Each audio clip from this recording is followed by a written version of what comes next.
Listo. Ya estás. Muy bien.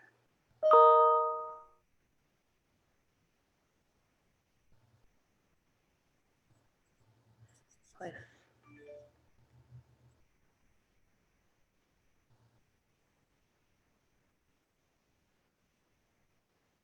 Alberto, si tienes otra aplicación para bajar de YouTube gratis, mándamela, por favor. Sí, claro, con mucho gusto.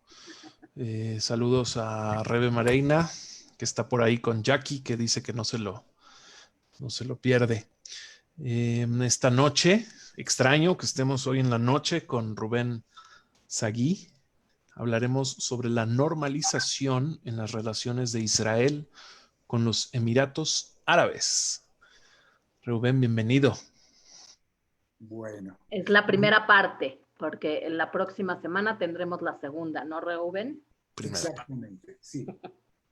Pues esta noche vamos a hablar de un tema muy importante, realmente revolucionario, de la regularización de las relaciones con los Emiratos Árabes Unidos y tal vez con otros países en el futuro. Esta plática quisiera dividir en dos. Primera parte va a ser una introducción y la explicación del cambio geopolítico que sucedió en el Medio Oriente desde los años 50 prácticamente. Y la segunda, ya vamos a entrar en la parte de las razones específicas de Emiratos Árabes Unidos y lo que pasó. Ahora, entendemos que un proceso de lo que sucedió últimamente, ese es un resultado de una larga historia, de largos acontecimientos en el Medio Oriente. Eso no sucede de un día a otro. Y por eso esta noche vamos a analizar el desarrollo y el cambio geopolítico que sucedió en esta región, que llevó como culminación a estas relaciones con los Emiratos. Bien, entonces vamos a empezar en los años 50, 60. Les voy a compartir, bueno, ya mismo, 50, 60. En estos años había en el Medio Oriente dos grupos de países. El primer grupo era el grupo líder, que tenía el liderazgo, que tenía la mayor importancia. Y por otro lado, había países como del segundo grupo, pero también de segunda categoría. Eran países que eran marginales en el proceso de todo lo que pasó políticamente en Medio Oriente. Estaban marginados. Los países, eso es importante de recordar, porque una de las razones de hacer la paz con Israel es recuperar su imagen, que era una imagen de segundos durante muchísimas generaciones. Los países líderes progresistas en esta época del mundo árabe, en los años 50, 70, era primero Egipto. Él tenía un líder muy carismático que llamaba Gamal Abdel Nasser. Siria tenían el Bashar Hafez el-Assad, no Bashar es el hijo, Hafez el-Assad. En Irak estuvo Saddam Hussein. En Libia estuvo Gaddafi. Entonces, no vamos a juzgarles ahora, pero lo que se puede decir que todos estos líderes eran carismáticos, eran muy fuertes, eran menos ortodoxos, no eran muy ortodoxos musulmanes. Adoptaron ideas de nacionalismo a nivel país y a nivel del mundo árabe. Ellos, la idea nacional de los países árabes, individual y como un grupo, en esta época era muy, muy popular y muy famosa, y estaba también apoyada por Rusia, que estaba en esta época muy activa en esta región. Prácticamente dominó con las relaciones con estos países. Entonces, la idea nacionalista era una idea muy importante en esta época. Ahora, en cambio, los países de del segundo grupo eran los países de la península arábica, Arabia Saudita, y los países del Golfo, que eran los Emiratos Árabes, los 7, más Bahrein y más Qatar.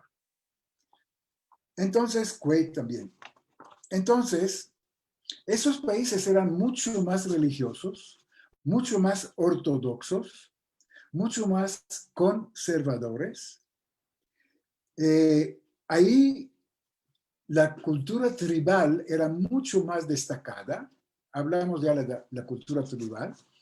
Y eran unos países más cerrados a las ideas de nacionalismo árabe, de pan-arabista. Gamal Abdel Nasser habló del pan-arabismo y dijo que todos los países árabes tenían que unirse y se formó la Liga Árabe y toda esta cosa. En cambio, los países secundarios estaban más concentrados en sus problemas, en sus cosas, y eran mucho más, no participaron y no adoptaron y no aceptaron las ideas revolucionarias de nacionalismo, de progreso y todo lo demás. También es importante decir que los países del primer grupo miraron a este segundo grupo como países de segunda, porque eran nómadas, eran menos educados, no tenían el nivel de educación tan grande, y como todo el mundo, los agricultores, los que estaban en la delta de Nilo, etcétera, que vivían en ciudades, que vivían en pequeños pueblos, verían con desprecio a los nómadas, que les pareció a ellos salvajes. ¿Por qué salvajes? Porque se van de un lugar a otro, no tienen escuelas, no tienen hospitales, en fin, viven otro tipo de vida. Y es importante decir que les miraron como un pequeño desprecio. Bien, en esta época formaron la Liga Árabe, otra vez con la idea del panarabismo. Esta Liga Árabe reunía a todos los países árabes del mundo. Estaba muy activa en esta época. Había conferencias cada año o más que una vez al año. Publicaron resoluciones anuales. La influencia de Rusia era grande en esta época. Y la importancia de la religión no era tan importante. El partido, por ejemplo, el Ba'ath, era un partido árabe socialista, donde estaba eso en Siria y en Irak. Entonces, el Ba'ath era un partido socialista que se nutrió un poco de ideas comunistas de Rusia. Esos países lograron en esta época la gran simpatía de Europa. Los países europeos tenían mucha simpatía a las organizaciones, y todas las organizaciones internacionales, la ONU y todas sus suborganizaciones, estaban muy, simpatían mucho a este tipo del mundo árabe, porque pensaban que este mundo árabe se va a acercar al mundo occidental y con eso se van a acabar los conflictos y las guerras y los derramamientos de sangre y todo lo demás. Pero sí, uno de los objetivos principales de todo este grupo era la destrucción del Estado de Israel, la derrota y la exterminación del Estado de Israel. Ellos dijeron que Israel es el veneno que dejaron en la zona los británicos. Imagínense cómo nos dominaron. Ahora, una de las razones principales que Israel estaba como objetivo primordial era que era un dominador común para todos. Entre ellos tenían muchos problemas, pero el único que les unía en 100% era Israel, o más bien la destrucción de Israel o la aniquilación de Israel. Entonces, este sueño del panarabismo y todo estaba muy fomentado por muchas razones que contamos ahora. Este sueño glorioso de la Unión Árabe y la eliminación de Israel empezó a derrumbarse en el año 1967. ¿Qué pasó en este año? La famosa Guerra de los 6 días. Entonces, era una derrota vergonzosa y humillante a 3 países importantes, a Egipto, Siria y Jordania. Egipto y Siria, que eran los líderes de este grupo que mencionamos anteriormente, era una derrota devastante, una derrota humillante, y para los árabes no puede ser algo peor. Para decirles algo, ellos jamás de los jamases le llaman la guerra de 6 días. ¿Cómo le llaman ellos? La guerra de junio o la guerra de 1967, porque no pueden mencionar el hecho que fueron derrotados durante 6 días. Por eso nunca van a llamarle la guerra de 6 días, lo que Israel está llamando. Eso es entre paréntesis. Bien. Entonces, las altas promesas de la Liga Árabe y todo eso, de eliminar a Israel quedaron vacías. Perdieron el apoyo ruso también en esta época. Los rusos salieron por razones internas. Y la idea de la unidad árabe contra Israel se desplomó junto con las ideas nacionalistas del mundo árabe.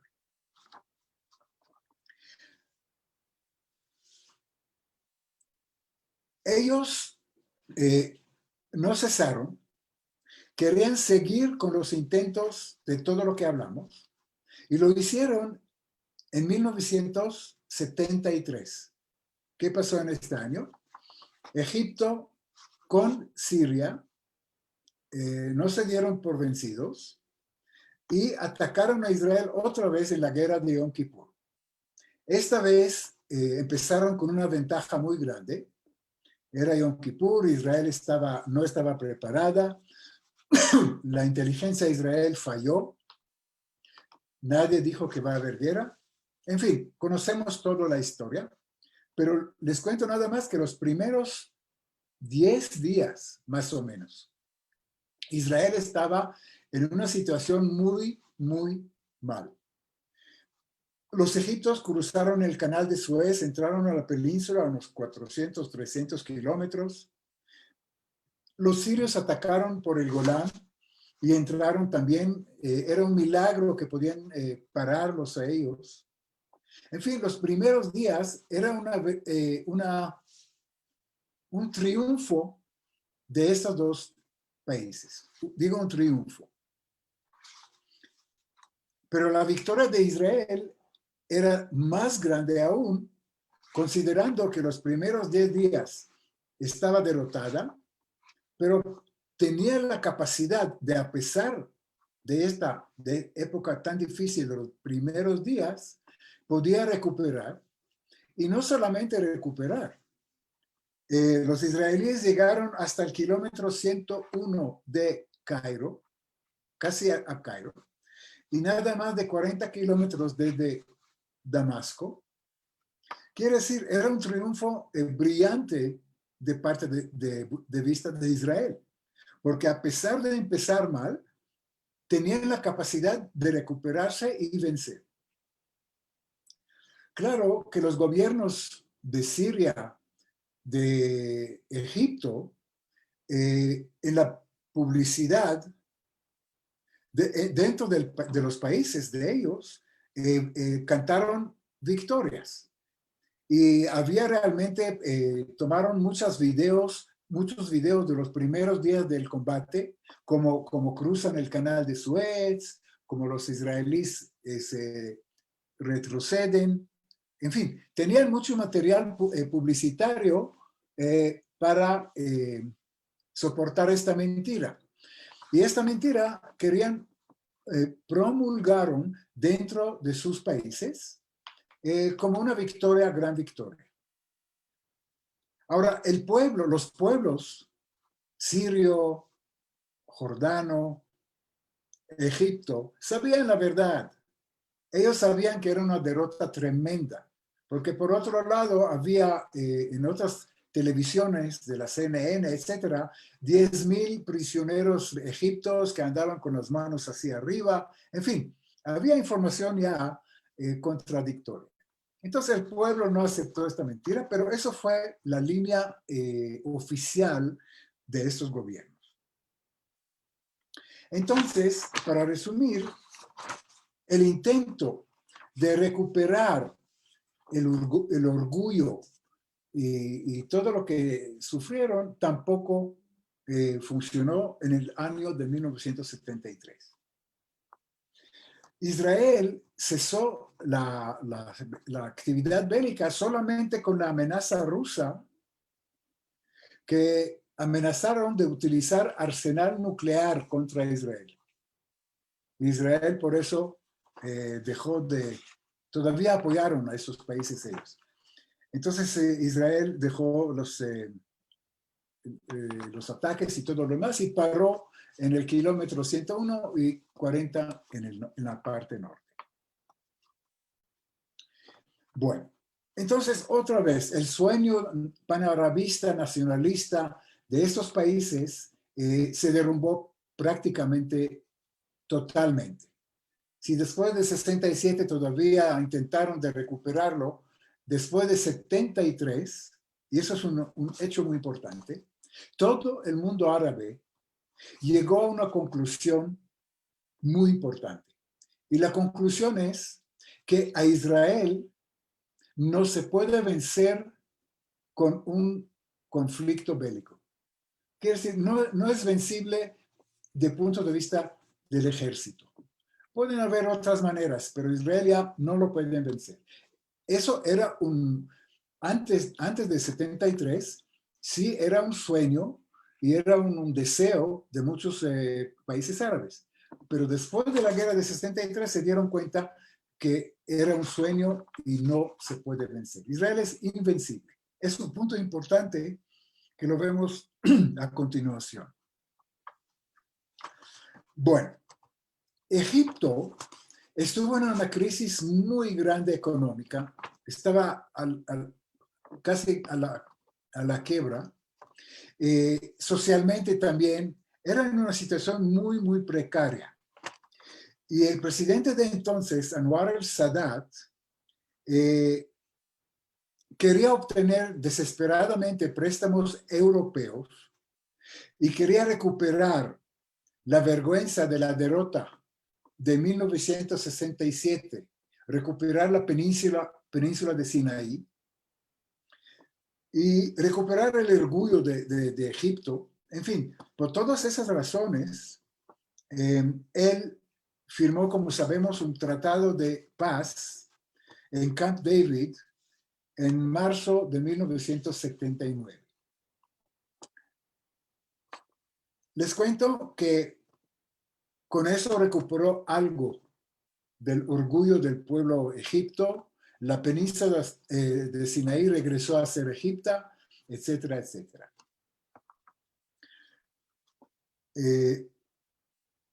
En junio, quiero regresar atrás. Después de la guerra de 6 días, que era en junio, en septiembre del mismo año, la Liga Árabe tenía una convención muy, muy famosa en Jartum, en Sudán, y tomaban 3 resoluciones que eran la guía de la relación de todos los países árabes con Israel durante muchos años. 1, nunca reconocer el Estado de Israel. Número 2, nunca negociar con Israel cualquier tratado de paz. Bueno, cualquier tratado. Y número 3, nunca firmar un tratado de paz con Israel. Esos eran los tres puntos de la Convención de Jartum en Sudán, que eran una guía como la Biblia de todos los países árabes con sus relaciones con Israel.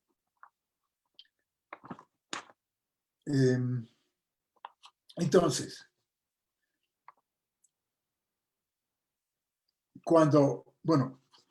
otra cosa era entre paréntesis, otra cosa que Anwar el-Sadat es hecho, imagínense, cambió el nombre de Egipto. El nombre de Egipto hasta su época era la República Árabe Unida. ¿Unida con quién? Con Siria. Todavía era el sueño de unión del mundo árabe. Entonces, Siria y Egipto tenían un pacto, por eso atacaron los dos a Israel. Entonces, la República Árabe Unida, así se llamaba Egipto. Cuando él subió, cambió el nombre del país y le puso la República Egipto Árabe, que es primero egipcio, después árabe. Parece que no tiene significativo, pero sí es muy importante. El nombre nuevo de Egipto hoy día es el República Egipto Árabe. Entonces, te dan cuenta que cambió todo el concepto y cambió toda la mentalidad de los árabes por lo primero Egipto en relación con Israel. Claro, los países árabes, todos los demás, le llamaban a Anwar el-Sadat Al-Jaén. ¿Qué es el Al-Jaén? Al-Jaén es el traidor. Y lo vieron realmente como el traidor.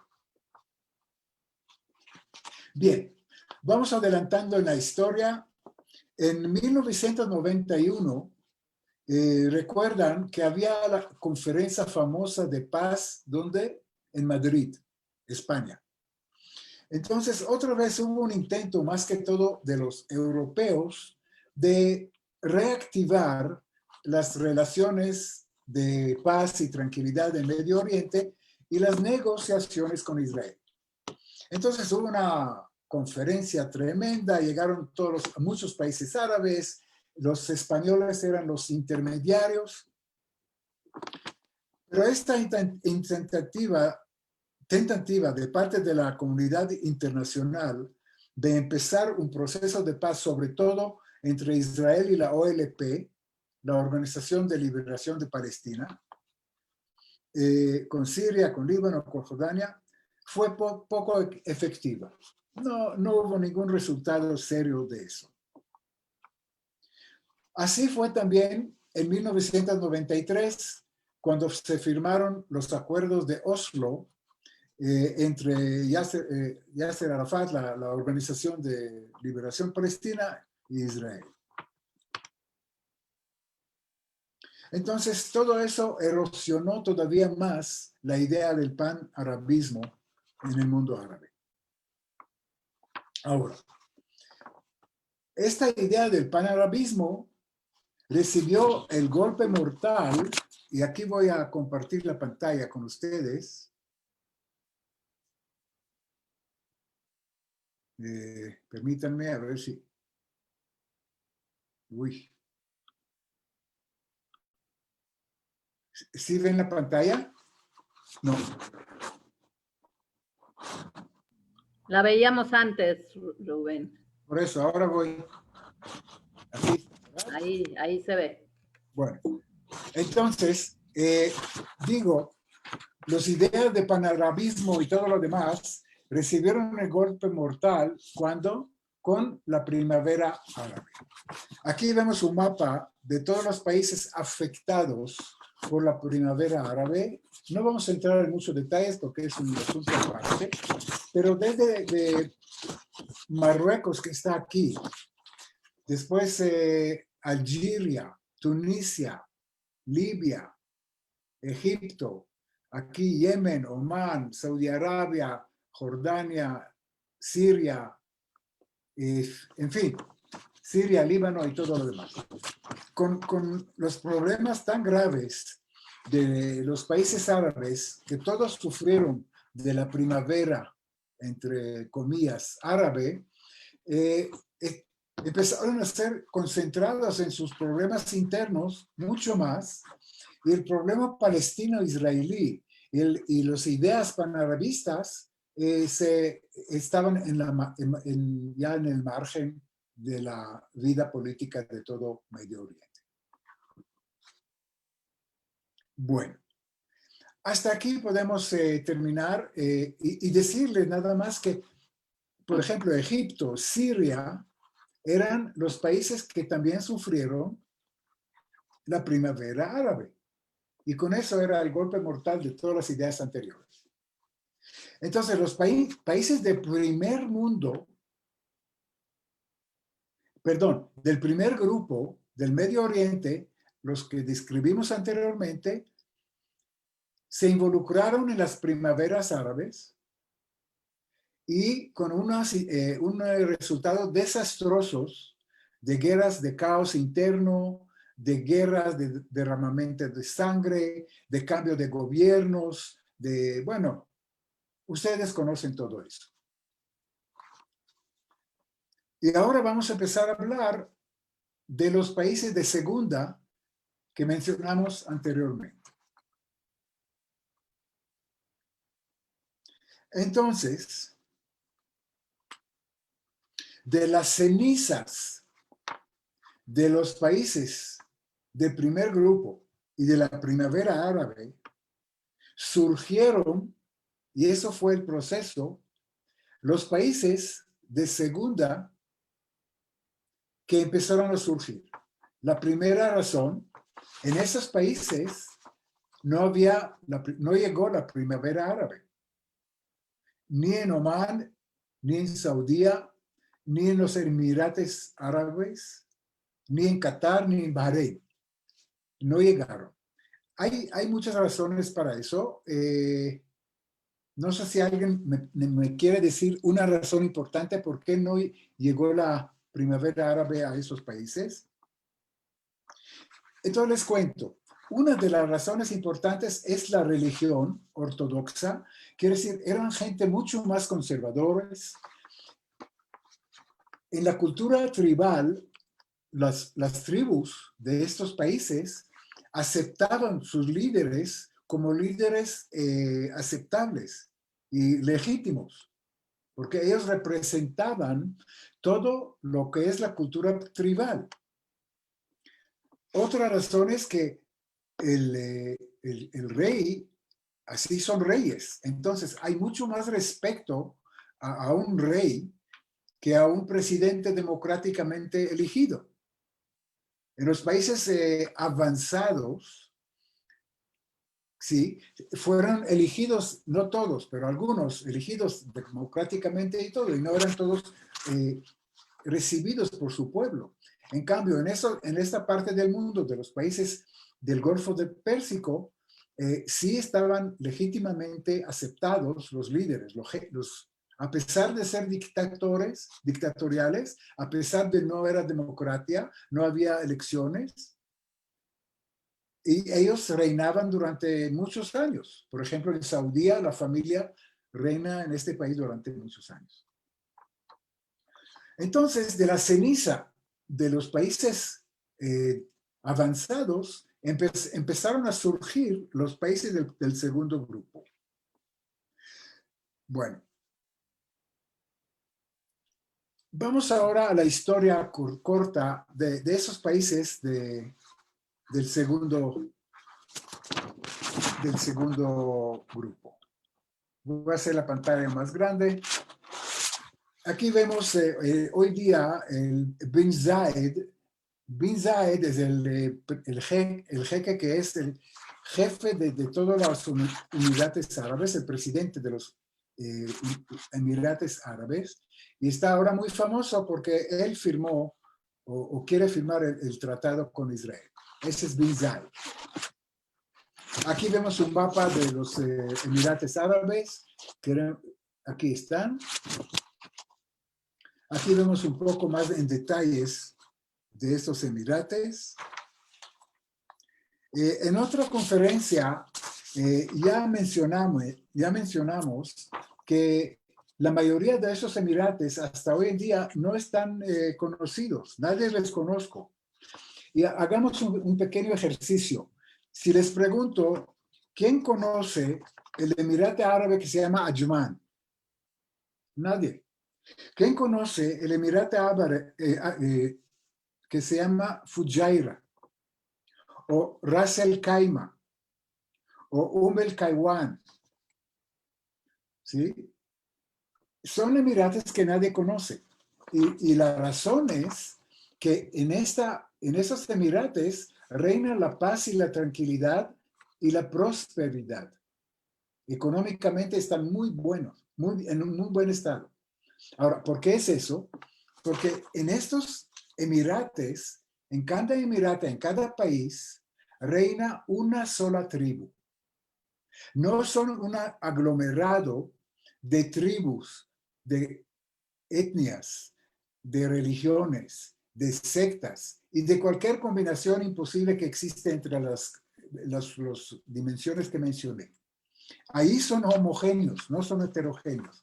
Cada emirate tiene su jefe, su líder aceptable por el pueblo que los representa, y por eso no hay conflictos, por eso no hay derramamientos de sangre y por eso no hay todo lo que mencionamos. Y por eso también los medios de comunicación, la televisión, los periódicos, no les interesa. Porque lo que venden los medios de comunicación, lamentablemente, es solamente sangre y conflictos y sexo.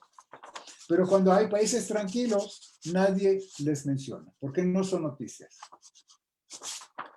Bueno, ¿No quieres jugar?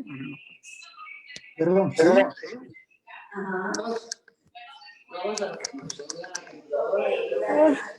Pues no le he tocado, ¿eh? No le he tocado. La tocaste. Saquen sus micrófonos. Sí. Si no es una pregunta, cancelan sus micrófonos, por favor. Bueno. Entonces vamos con la historia. Estos pequeños países que vemos acá, porque son muy pequeños, en total son menos de 10 millones de habitantes. Aquí podemos ver un detalle, pero no a eso quiero llevar. Esos países, hace muchos años, después de la Primera Guerra Mundial, tenían una economía muy pobre. Primero no eran países, era una aglomeración de tribus peleándose sin parar en uno con la otra en la península de Sinaí y la parte donde están los Emirates. La economía era muy pobre. La rama principal de ingresos, imagínense, era la piratería. Ellos se dedicaron a la piratería marítima. Asaltaron barcos y robaron sus cargas. También se dedicaron a la extracción de perlas. En el Golfo Pérsico había muchas perlas, y a la pesca también, y la construcción de pequeñas embarcaciones. Eso era toda la economía de estos países. Ahora, esto así siguió hasta los años 60. En los años 60, 1960, empezaron a descubrir petróleo en Dubái. No en todos. Por ejemplo, Abu Dhabi no tiene petróleo, pero en Dubái sí encontraron petróleo. Y hasta el 1970, claro, entraron compañías británicas, sobre todo de Inglaterra, porque era un protectorado inglés. Y aquí vamos avanzando hasta 1971, cuando los ingleses terminaron su mandato allá. Entonces los ingleses, antes de salir, mediaron con los tribus de la zona para constituir un aglomerado que lo llamaban Emiratos Árabes Unidos, que comprendieron 7 emiratos que acabamos de mencionar: Abu Dhabi, Dubái, Ajman y todos los demás. Qatar y Bahrein, que están al norte, también participaron en estas negociaciones, pero al último momento salieron no estaban de acuerdo con algunas cosas. Pero en cambio, los 7 tribus que negociaban esto con los ingleses llegaron a un acuerdo de conformar los Emiratos Árabes Unidos. ¿Y qué significa? Es un poco como la Comunidad Europea. Tienen un gobierno central que está responsable de la política internacional y de las relaciones internacionales de todos estos 7 cuerpos. En cambio, la parte de política interna, la policía, política de cambio de moneda, todos los asuntos internos están manejados por el jefe del gobierno del Emirato, y son 7. Entonces es como una comunidad europea, como una unión, pero funciona a la maravilla porque por muchas razones que ya mencionamos. Entonces, países como Dubái, que tenían la suerte de tener petróleo, podían invertir en infraestructura y desarrollo económico muy grande. Pero también países sin petróleo eran suficientemente inteligentes para diversificar su economía, y ahora vamos a hablar de eso, y realmente llegaron a una economía fuerte. Y la razón principal era que como era un ambiente de tranquilidad, un ambiente de paz, era un ambiente que vale la pena invertir en él. Y muchas compañías internacionales invirtieron en esos países de la rama de mobiliarias, en comercio, etcétera, etcétera, etcétera. Pero la razón principal es la tranquilidad y la paz y la estabilidad que lleva a países invertir o a individuos invertir en esta zona.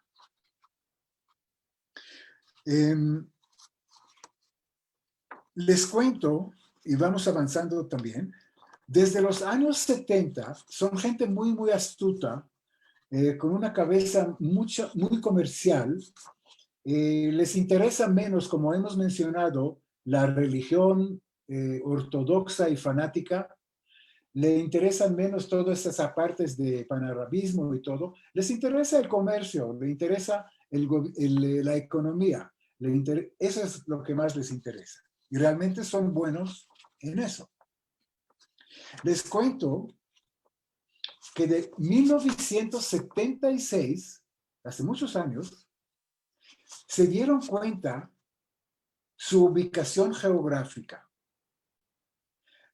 Me hace recordar mucho a Singapur.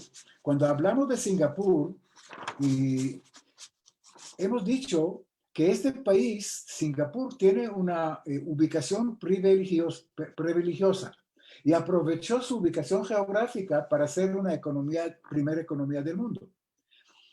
Igual pasó aquí. Los Emiratos se dieron cuenta que su ubicación es entre Europa, la mitad del camino de Europa, ¿hacia dónde? Hacia Asia. Y que mucho tráfico marítimo puede pasar ahí, anclar en el puerto, que es la mitad de camino entre Europa y Asia. Entonces, aprovecharon esta ubicación privilegiada y tan temprano como en 1976 ya construyeron el puerto más grande del Medio Oriente, igual como hicieron Singapur. El puerto más grande del Medio Oriente se llama Jebel Ali y es un puerto increíble. Les cuento que también con este puerto establecieron una compañía que se llama Dubai Port World. Quiere decir, bueno, una compañía de Dubai que hasta la fecha compró 78 puertos en todo el mundo. Puertos y terminales. 78 puertos. Entonces, siguiendo el modelo de ¿quién también está comprando puertos y construyendo cuerpos en todo el mundo? Hablamos de eso en otra conferencia. China. China, en la ruta de seda. Entonces, los vivos muy astutos de los Emirates están haciendo lo mismo. El modelo chino copiado. O no sé quién copió de quién. No quiero comprometerme. Pero ya compraron 78 puertos y terminales en todo el mundo. En 40 países diferentes. Bueno, hoy en día funcionan 7,000 corporativos grandes en Dubái, de los más grandes del mundo. Me acuerdo muchísimo a Singapur. ¿Por qué? ¿Qué hicieron en este puerto? La fórmula conocida. Primero, zona libre de impuestos, una zona libre, ¿ok? Segundo, no hay impuestos. Tercero, le dan durante los primeros 15 años, las compañías que vienen a establecerse en los Emiratos no pagan impuesto a la renta. 15 años. En fin, todo lo que ha hecho Singapur y otro, me parece muchísimo a Singapur. Y con todos estos beneficios económicos, 7,000 compañías grandes llegaron a esta parte, de los cuales 100 son de los 500 más grandes del mundo, imagínense. Entonces pudieron atraer capital externo, inversiones y negocios de todo el mundo. Ya les conté de la compañía de Dubai Portugal. Aquí tenemos algunas fotos de los Emiratos en la época de los ingleses. Fíjense lo que era eso. Eran puertos de piratas que sacaron algunas perlas del Golfo y de eso vivieron. Miren, esa es la bahía de los Emiratos en esta época. Es algo increíble el desarrollo que lograron durante muy poco tiempo. Miren otra que lo que es Dubái en 1990 y en 2010. Un milagro económico que puede hacer cualquier país que deja de derramar sangre y de conflictos y se dedica a lo que debería dedicarse. Bueno. Aquí vemos el aeropuerto de Dubái. Es algo impresionante. No sé si conocen, pero que es como un mall de lo más elegante del mundo. Aquí vemos las inversiones en bienes raíces. Hicieron todas unas islas artificiales en el Golfo, como la Palma, famosa Palma. Y cada uno de los brazos de la palma son casas que se puede comprar allá. Aquí vemos otra foto de la famosa palma. Miren el sector inmobiliario que desarrollaron. No existe en ninguna parte del mundo algo similar. Miren Dubái de noche. Aquí está la bahía. Fíjense esta bahía que ven abajo. Comparan, por favor. Esa es la bahía. La misma. ¿Ok? Vamos a regresar acá. Fíjense qué maravilla, qué cantidad de edificios, oficinas de compañías, de corporativos, etcétera, etcétera. Eso, imagínense lo que es. Parece un teatro muy elegante, ¿verdad? Pero les cuento que es el metro, ¿no? Es el metro de Dubái, no es un teatro. Fíjense qué elegante con la iluminación y todo. Ese es el Burj, el famoso Burj. Es un hotel de súper lujo que tiene la forma de una vela. porque ellos salieron de unos pueblos marítimos que tenían barcos pequeños pescadores. Entonces la vela es un significado muy importante para este pueblo. Entonces ese es el Burj del famoso hotel. Aquí vemos la playa, una de las playas de Dubái. Ese es el famoso puerto que les conté, el puerto más grande del Medio Oriente. Bueno, con esto ya creo que estamos 50 minutos. Con esto creo que podemos terminar la primera parte de nuestra conferencia para dejar la segunda, tal vez la más interesante, de las negociaciones de paz con Israel y cuáles son las razones, etcétera, etcétera. Entonces quiero abrir la sesión para comentarios, para preguntas, por favor.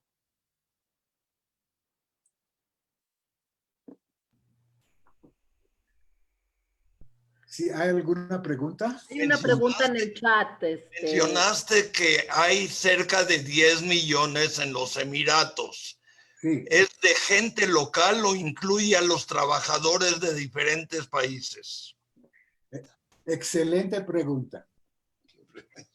Apenas el 30% de estos son ciudadanos de Emiratos.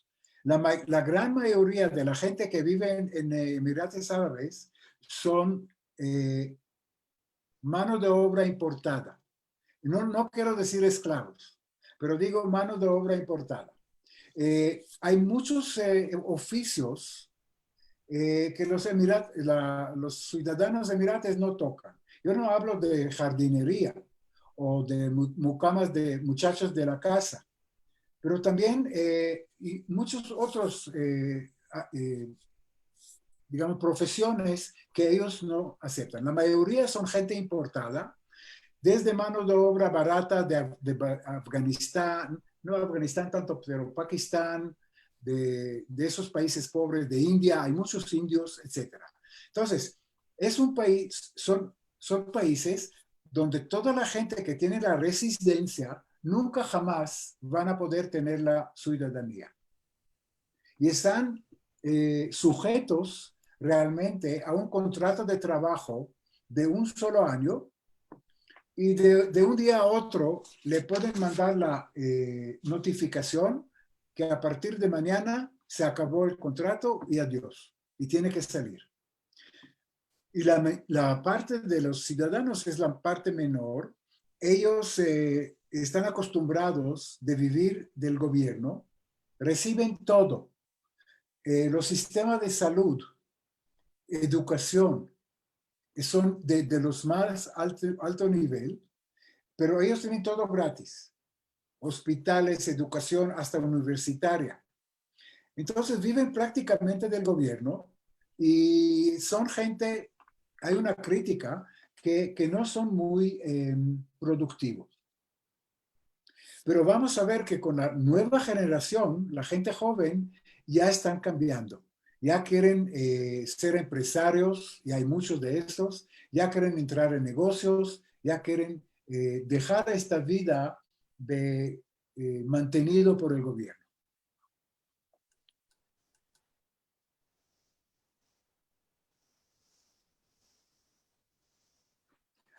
Nada más una observación más, que a veces todos esos pobres obreros indios y de Bangladesh y todo eso viven en condiciones, comparando con los ciudadanos, bastante deplorables. Tienen pequeños lugares donde pueden vivir, en una habitación se aglomeran algunos, en fin.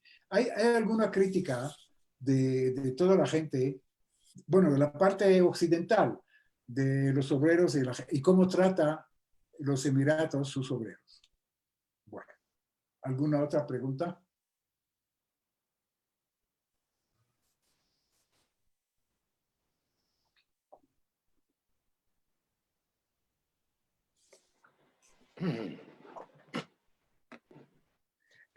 Anita, si me puedes leer las preguntas que están sí, te dicen, Linda Lichi dice, gracias por la conferencia, felicidades. Me parece un horario y día excelente el de hoy, gracias.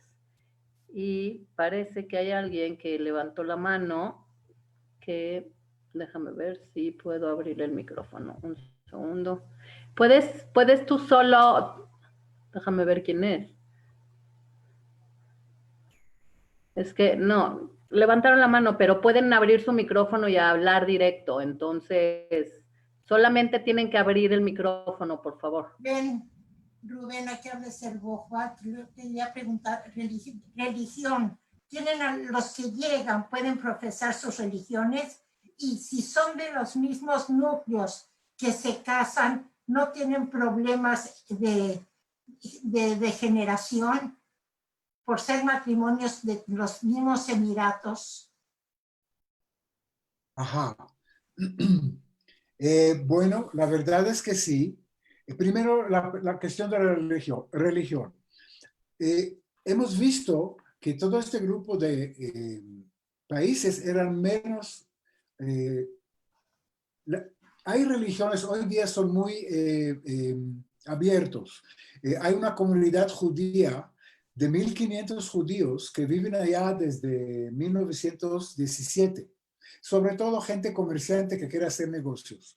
Entonces son abiertos a religiones. Hay cristianos y todo lo demás. Son gente bastante más abierta y liberal. Ahora, de la endogamia, usted me habló de la endogamia. Hay casamientos entre ellos, y es verdad. Les doy solamente un ejemplo. En Arabia Saudita y allá también, no puedes obtener el permiso de casarte del gobierno antes de hacer un examen de genes. Para ver que no haya genes incompatibles de la pareja. ¿Y por qué es eso? Precisamente porque lo mencionaste. Hay muchos casamientos endogamios entre primos, primeros, segundos y terceros. Es verdad. Y por eso es el examen de genes que hacen antes de casarse. Ok, muchas gracias. Parece que hay alguien más que quiere hacer preguntas. Todos tienen forma de abrir su micrófono. Vamos a hacerlo en orden. El que quiera preguntarle a Rubén, porfa, abra su micrófono. Y si no tienen, la próxima semana nos vemos. Guardan las preguntas para la próxima. Muy bien. Okay. Entonces, si no hay más preguntas, les agradezco muchísimo la asistencia. Espero que este horario es cómodo y podemos seguir así. Pues muchísimas gracias a todos. Y a Anita sobre todo para coordinar y todos los esfuerzos que invierte en eso. Gracias a todos por estar en las plataformas de la Keile. Les recuerdo nada más que esta y todas nuestras pláticas están grabadas tanto en Facebook como en YouTube. Las personas que no pudieron verla por alguna razón pueden entrar ahí y verlas y escucharlas. Muchas gracias, buenas noches. Muchas gracias. Muchas gracias. Muchas gracias. Buenas noches. Buenas noches. Gracias a todos.